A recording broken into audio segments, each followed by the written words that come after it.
پچھلے دنوں مجھے Punjab curriculum and text book board کے ایم ڈی سے ملنے کا موقع ملا، اور انہوں نے اپنی زندگی کا ایک واقعہ سنایا۔ کہتے ہیں کہ میں فیصل آباد سے ہوں، ایک دیہات سے ہوں، اور میرے والد صاحب ایک کسان ہیں، وہ زمین ہے ماشاءاللہ کافی لینڈ لارڈ ہیں۔ ان نے مجھ پہ بڑی محنت کی، مجھے پڑھایا، اچھے اداروں میں پڑھایا، اور پڑھانے کے بعد میں سی ایس ایس کیا اور میں اسسٹنٹ کمشنر لگ گیا۔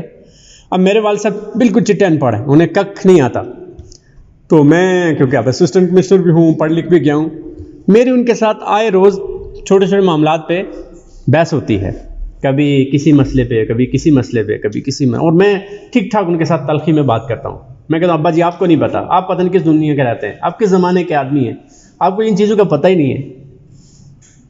کہتے ہیں کہ جب میری 45 سال عمر ہوئی، کوئی 4 سال پہلے ان کا انتقال ہو گیا۔ کہتے ہیں کہ ان کے انتقال سے پہلے مجھے نہیں یاد پڑتا کہ میں نے کبھی زندگی میں نماز بھی پڑھی ہے،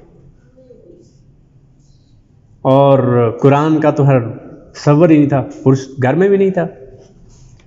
والد صاحب کے انتقال کے بعد ایک چیز جو مجھے فیل ہوئی کہ یہ دنیا کی زندگی تو ختم ہو جانے والی ہے، اس کے بعد کیا ہوگا؟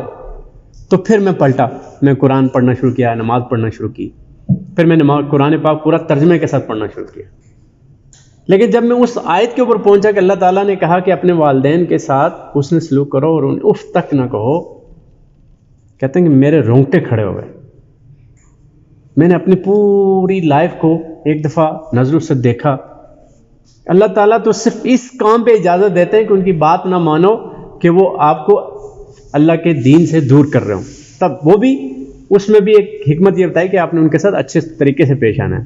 میں تو چھوٹے چھوٹے معاملات پہ ان سے الجھتا رہا ہوں، اور پھر کہا کاش کہ مجھے یہ پتہ ان کی زندگی میں ہوتا تو میرا رویہ ان کے ساتھ یہ نہ ہوتا۔